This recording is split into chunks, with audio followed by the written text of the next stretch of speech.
प्रतिकूल परिस्थितीत कोकणातील शेतकऱ्यांनी घेतलेल्या अस्सल हापूस आंब्यांचं उत्पादन ठाणेकरांसाठी पुन्हा एकदा उपलब्ध झालंय. संस्कार आणि कोकण विकास प्रतिष्ठान आयोजित 19वा आंबा महोत्सव 1 ते 10 मे या कालावधीत गावदेवी मैदानात आयोजित करण्यात आला असल्याची माहिती आयोजक तथा आमदार संजय केळकर यांनी पत्रकार परिषदेत दिली. आंबा महोत्सव शेतकरी ते ग्राहक अशी थेट भेट होणार असल्यानं ठाणेकरांना अस्सल हापूस आंबा वाजवी दरात चाखायला मिळणार आहे. महोत्सवात कोकणातील अस्सल हापूस, पायरी, रत्ना, केसर आंब्याबरोबरच आंबा फणस पोळी, सरबत, काजू, मालवणी मसाले, पापड, पोहे अशा विविध दर्जेदार कोकणी उत्पादनांचे 45 स्टॉल्स लावण्यात येणार आहेत. गेल्या काही वर्षात प्रतिकूल हवामानामुळे आंब्याचं उत्पादन घटत चाललंय. कोकणात एकूण 1,80,000 हेक्टर जमिनीवर आंब्याची लागवड केली जाते. 2023 साली कोकणातील आंब्याचं उत्पन्न 2,56,000 मेट्रिक टन होतं. यातील 198 कोटी रुपयांची आंब्याची विक्री मुंबई आणि भारतभर केली गेली आणि 79 कोटी रुपयांचा आंबा निर्यात केला गेला.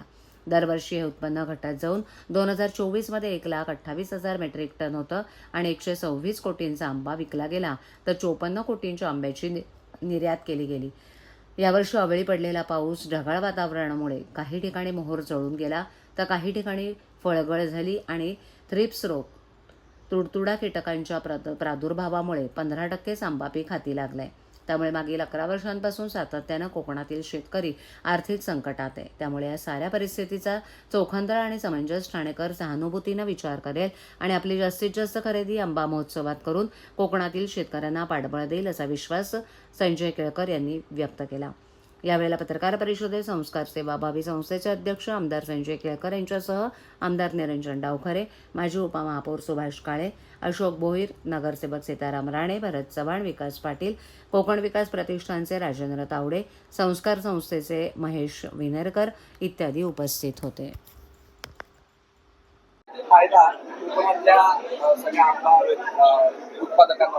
ठाण्यामध्ये आंबा महोत्सवाचं आयोजन दरवर्षी आम्ही, संस्कार ही संस्था आहे आमची, त्याच्यानंतर कोकण विकास प्रतिष्ठान यांच्या संयुक्त विद्यमाने करत असतो. हा महोत्सव म्हटला तरी पण ही एक चळवळ आहे. कोकणमधल्या आंबा उत्पादक शेतकऱ्यांना प्रोत्साहन देण्याकरता, त्यांच्या मालाला चांगला भाव मिळण्याकरता आणि त्याच्यामुळे 19व्या वर्षामध्ये आता आम्ही पदार्पण करतोय. कारण की ठाण्यातल्या नागरिकांनी फार मोठा प्रतिसाद दरवर्षी दिला असल्यामुळे या ठिकाणी 1 मे पासून हा आंबा महोत्सव सुरू होणार आहे आणि 10 मे पर्यंत, दरवर्षी 1 मेला सुरू होतो आणि 10 मे पर्यंत चालेल. साधारणपणे 40 आंबा उत्पादक शेतकऱ्यांचे स्टॉल असतील. त्याच्यामध्ये आणखीन कोकणची निरनिराळी जी उत्पादनं आहेत त्याचे देखील स्टॉल असतील आणि बचत गटाचे देखील आमच्या महिला भगिनींसाठी आम्ही 5 स्टॉल राखीव ठेवलेले असतात. त्याचे स्टॉल देखील त्या ठिकाणी आम्ही ठेवलेले आहेत. यावर्षी नेहमीच आंबा उत्पादक शेतकरी हा गेली 10 वर्ष त्रासलेला आहे. दरवर्षी काही ना काही कारणामुळे, हवामानातल्या बदलामुळे, मोहर गळून पडल्यामुळे, मध्येच पाऊस पडल्यामुळे, अति थंडीमुळे आंबा उत्पादक शेतकरी जो आहे तो अतिशय, ज्याला म्हणता येईल की तकलीफमध्ये, त्रासामध्ये असतो.